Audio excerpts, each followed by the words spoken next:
Page 295, number 89. Find two solutions of the equation.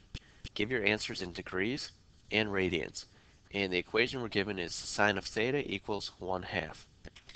Okay, let's start by trying to draw this situation. So over here we'll put a set of axes, and we'll draw some sort of right triangle. We'll put theta right here, such that the sine of theta is 1/2. Well, we know from SOHCAHTOA that sine means opposite over hypotenuse, which is 1/2. And if I complete all the sides of this right triangle, I get this measure down here is the square root of 3. Now we should recognize this as one of the special right triangles.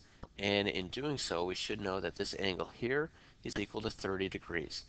So I'm going to put down here theta is equal to 30 degrees. Now, the tricky part of this problem is that we're asked to find two solutions. So we don't just need this one answer, 30 degrees, we need another answer. And your first instinct might be to say, well, can't we just go around the circle and then add 30 degrees? Well, our answers have to be between 0 and 360 degrees. So we have to find some other angle within this circle that will give us a sine of 1/2. Well, let's think about where else we could have drawn this right triangle.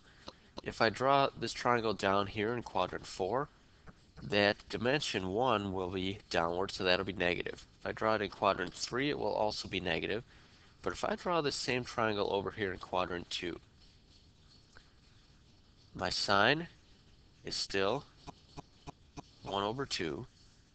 My other side down here is negative square root of 3, but that doesn't matter so much. What we have here is another triangle. Sine of this angle right here, I'll put theta there again, is still equal to 1/2. So how do we find that angle? Well, we know that this first angle we found was 30 degrees, which means this angle over here is also equal to 30 degrees. Well, the straight line would be 180 degrees. If I subtract that 30, my second answer here would be 150 degrees. Now, there's my two answers in degrees. Let's get those same answers in radians. Now, I could convert by multiplying by pi over 180, or I could just realize that, hey, 30 degrees is a sixth of the way to a straight line. So 30 degrees is the same as pi over 6 radians.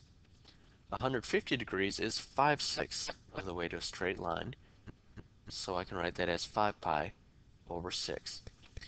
Now we can verify these answers as well with our calculator. Actually, if we look at that initial problem, the sine of theta equals 1/2. If I take the inverse sine of both sides, on the left-hand side, sine and inverse sine cancel out. I have theta equals, so I need to find the inverse sine of 1/2. And it gives me the answer of 30 degrees. It will only give me the one answer. We have to use our diagram to find the second one.